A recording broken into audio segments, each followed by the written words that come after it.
actually getting together to do something for everybody else in the community. And I guess that's what the show's all about, involving people. Mentioned the show and you probably think of the Royal Show.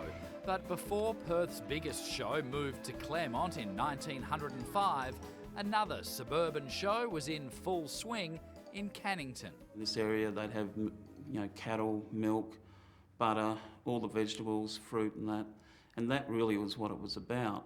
This weekend, the Canning Show will be held for the 120th time. Really, it's 120 years of community involvement. Wayne Dawkins is the president of the Canning Agricultural and Horticultural Society. We keep evolving so that we can survive. The societies are no different to humans. The world's changed, we evolve or we die. The Canning Show went through some lean times in the 1920s when the farms disappeared, and again in the 1960s when the members dried up. People weren't interested, the TV was around, there were movies. The society used to be the focal point of the social gathering. It was the one place people went to every year. In the 1970s, salvation came in the form of greyhounds. Lady Kiwi is clear of icy Trello and Lady Kiwi led all the way. Greyhounds started on the site in 1974, which sort of gave the society a whole new impetus. Local heritage expert Jeff Moore says the Ag Society was sitting on 13 hectares of land. Renting some of it out to the greyhounds was the best thing it did. It's been able to be self-supporting by not having to rely on handouts or grants. It's been able to generate its own income.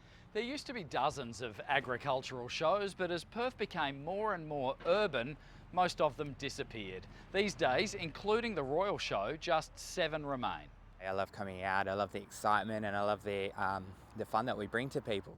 Daniel Williams is a third-generation showman who started in the sideshow alley business as a child. Most people in our Showmen's Association have been doing it for quite some time, and you find that their grandparents or their parents were involved in the industry, and it really is quite a family-orientated business.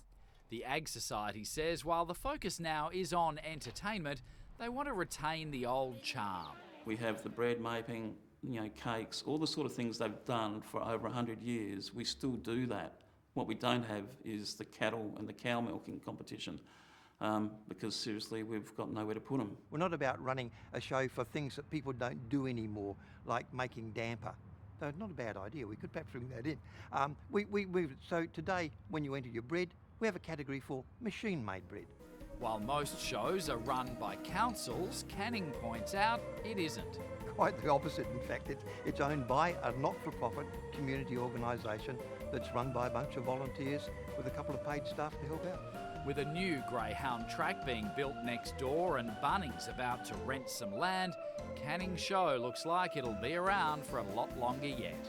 So you move with the times. You look at the past, you live in the present, and you plan for the future. We'll be here forever. I think it really is, just people can't get away from the fun and the excitement of the fair.